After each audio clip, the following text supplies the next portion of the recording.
Welcome to the final part of why the last guest isn't sad. We're finally at the end. All I need to do is watch 30 minutes of Lego characters using guns and being sad, and I'm done. If you're new here, you should watch the previous 3 videos.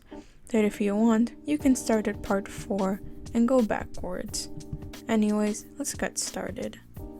Part 4 starts off where we were last time, with a bacon ninja peering over guests' family who are visiting guests' sand statue in the rain and refuse to bring umbrellas for an unknown reason.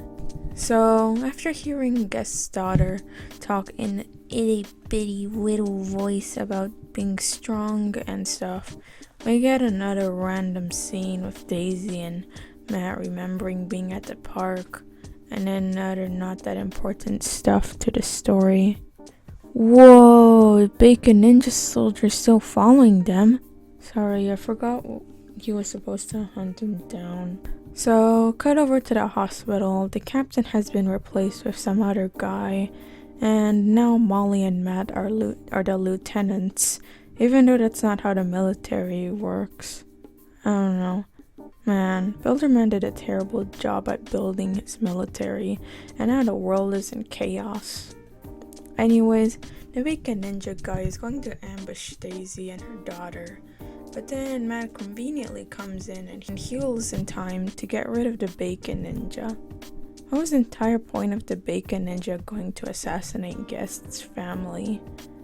After that scene, the captain decides he just wants to have another fight with the Bacon army tomorrow. I don't think that's how planning an attack works. Who knows? Anyways, we cut over to see how Jez and Guest are doing. So Rose is just like, I'm so sorry about betraying the guest. But at least she explained why she did this. So basically, if Rose did not give the information about Jez and her mom, the buff bacon guy threatened that her mom would die of slow, painful death, as in they tortured her for whatever reason. What's the point? Isn't the intention of the guest camps is to pretty much torture everyone to the death in any way or form? This doesn't really redeem Rose in any way, or really justify her actions, in my opinion.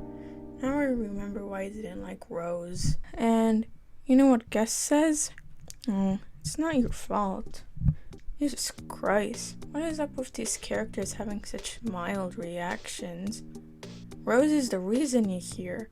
Why you're gonna end up dead, and why Zara is dead. Thankfully, Bacon Doctor comes to the rescue, injecting tranquilizer into the guards. So now Guest and Jez are back in the basement again, and I kind of wish Bacon Doctor scolded them for their foolish actions of getting out when he instructed them to stay in. The next day, the siren goes off, meaning that the Roblox army is finally getting to the Bacon camp, which they probably would have done probably years ago if maybe Builderman wasn't so dumb. So because of the battle, the Bacon Empire is conveniently stupid enough to lightly guard the guest camp so Jez can free the guests. So after they beat up the prison guards, Bacon Doctor has brought in some ally Bacon soldiers, including the flamingo possessed one, to help. Why didn't you bring these soldiers to help back when the guest blow up username battle happened? Wouldn't they have also had their guard down with the guest cams? I don't know. Also, how did Rose get her normal clothes back on? So then the Bacon Alleys just become good guys, and then we hear from all of them about how killing is bad. Anyways, instead of just taking advantage of the situation and just leading the guests out of the camp to freedom, Guest has a totally good idea of having the guests fight in the battle, which will totally not result in even more guest deaths. It is time for the climactic battle, but also why is this part called the Great War? This is a battle, not a war. Learn your differences. So it looks like the Roblox army is walking out in the open again, which will totally not run the risk of being shot.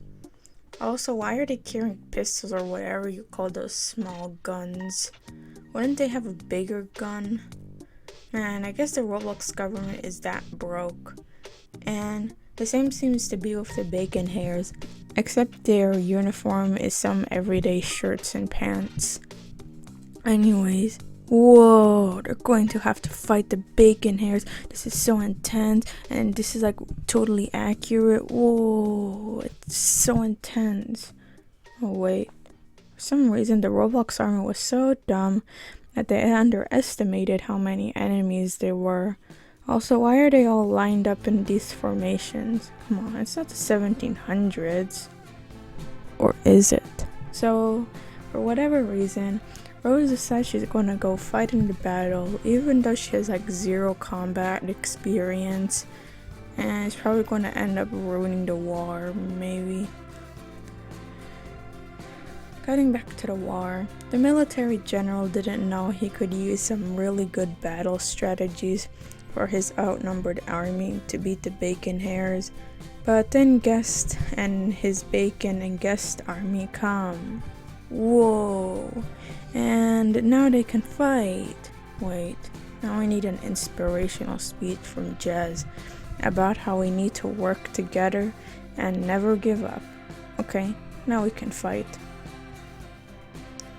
So, wow, there's like a bunch of fighting and it's so cool, it's so intense, and yeah, it's super violent. There's so much exploding and beating up and dodging.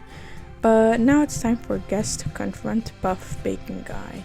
But then Buff Bacon Guy tries to shoot Guest, but then, whoa, what? What? He dodged a bullet. Whoa, this is totally possible in real life. Whoa, this is so inspirational. Okay, back to more fighting. So the good guy side is conveniently fighting and dodging better. Oh, now Guest and Buff Bacon are just fist fighting, and now Buff Bacon Guy is about to shoot when, I don't know, Rose just comes in time and takes the bullet instead. What is Rose doing here? This has to be the dumbest thing Rose has done so far, but thankfully that should be all for this movie. So then, this makes Jazz super mad. He stabs some bacon ninja with a sword, and then Buff Bacon Guy just gets away. After another fighting scene, Buff Bacon Guy is just reloading his gun. But Jess and Guest conveniently find him for, I guess, the final climactic battle scene. And it's like super intense and emotional.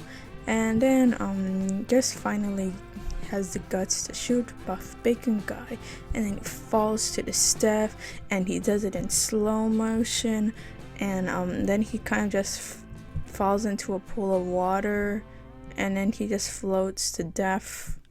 And that's all it took for the Buff Bacon Guy to be destroyed. A somewhat underwhelming blow to the stomach, and a fall off a cliff to make sure he's extra dead. Yay, we won the battle! Now everything can go back to normal. The Bacon Army surrendered, and another leader didn't rise up. Woo! Yeah, this is so amazing, Bernie.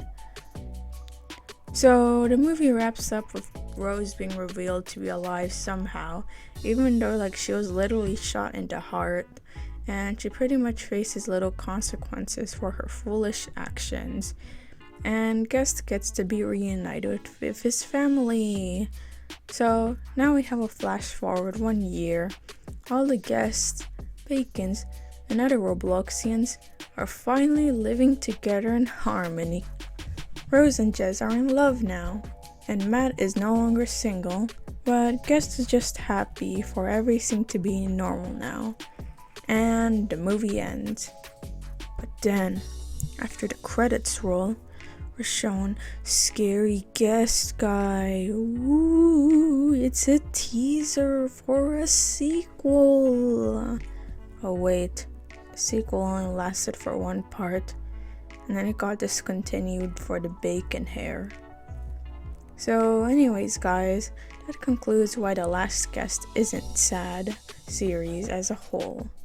If you made it to the end of this mini series, I just want to say thank you for staying tuned. Of course, this isn't the end of this series, as I plan to review Block Swatch, a discontinued Roblox movie, and The Bacon Hair, both which were made by Oblivious HD. Alright guys, that's all I got for today. Bye!